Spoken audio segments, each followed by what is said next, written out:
दिनैहाय नैबे समावहाय नुजाथिफैनो हानाय गासै निउस चेनेलनिसिम आंनि गोसो गोरबोनिफ्राय सिबिनाय आरो बावनायखौ जासिग्रोनाय जाबाय। गिबि आं गासैबो चेनेलखौ आं बरायग्रोनानै लाबाय आरो दिनैहाय जोङो इउपिपिएल दोलोनिमोन ओमफ्राय इउपिपिएल दोलोखौ नागारनानै जोङो दिनैहाय माबायावहाय बिपिएफआवहाय हाबफैनाय जाबाय। बाहाय गोबांथार खारन दं आरोखि जोंहा जेन'बा जोङो इउपिपिएल दोलोनि हिसाबै खालि इउपिपिएल दोलोनिल' नङामोन जोङो जेनेबा सासे एक्स एनडिएफबि हिसाबैहाय जोंहा माखासे बहुतखिनि खामानिफोर दंमोन आरोखि बेफोर खामानिफ्रा बहुद थालांदों। जेरै जोंहा रन्जन दैमारि सार बिथाङा गनांगौमोन दा बे गनांगौनि बेलायावहाय जोंहा बिराद लेहेम खामानि मावबोदों आरोखि इउपिपिएलआ। बेखायनो जोङो बे दोलोखौ एसे उसुबिदा मोनो आरोखि जे जोंहा सारखौ नांगौ जोंनि थाखाय एकर्ड खालामबाय। एकर्ड खालामनानै सहि होखांनायनि उनावहाय बिथां सारा दिनैसिमबो जेलनिफ्राय गनो हायाखै। जोंल' उदां अख्राङाव थानानै जों बोरै गोजोननाय मोननो।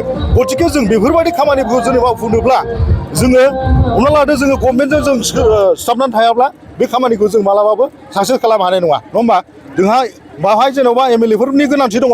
दा जोङो बेफोरखौ नोजोर होनानै जों नैबे दतमा 2 नम्बर दतमा कनस्टिटुवेन्सियावहाय जे गोख्रों एमएलए नांगौ होननानै जों रबिरेन नार्जारि सारखौहाय जों मदद होनो होननानै गाजा गोमजायै फैदों आरोखि दतमानि एक्स एनडिएफबिफ्रा। दा बेबायदिनो गुबुन दोलोफ्राबो फैदों जोंनि एक्स एनडिएफबिफ्रा दस्रा पार्टनि मानसिफ्रा जेनेबा सेरफांगुरि पार्ट होन क'क्राझार पार्ट होन गासै अल अभार दा बिटिसि बिनि आन्दारनि एक्स एनडिएफबिफ्रा बेफोरबायदि माखासे खामानिनि थाखाय फैदों। आरो जोंहा बाथ्राया ओरैबायदिबावसो जोंहा एक्स ग्रेसिया जे जोंनि ब्रादार्समोन बिथांमोनहा दिनैसिमबो मोनजोबनो हायाखै।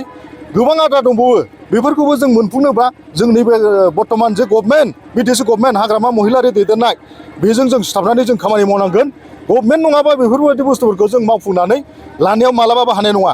आरो मोनसे खोथाया जाहैबाय जोंहा मा जोङो जायफोर जोंनि माबाफोर ब्रादार्सफोर फ्रेन्डफोर दा बिथांमोनहा एनडिएफबिनि नामावहाय दावहा नांनानै बिथांमोनहा जायफ्रा जोहोलावजोफ्रा बिथांमोनहा मुंख्लं जालांबाय बे बिथांमोनहा दिनैसिमबो बिथांमोननि न'खरनो जोङो दिनैसिमबो माने एक्स ग्रेसिया जों होनो हायाखै। दा एक्स ग्रेसिया दाबो 800 सामथिंल' होनो हानाय जादों आरोखि। दा जोंनावहाय 5,000सो दङ। दा 5,000नि गेजेरावहाय गैयाबाबो 20%सोआनो थांजोबाखै होननानै जों बुंगोन आरोखि। दा बेफोर जाहोननि थाखायनो जोङो दिनैहाय बेहाय फैनाय जादों। माबायावहाय बिपिएफ दोलोआवहाय जों जगदान जाफैनाय जादों।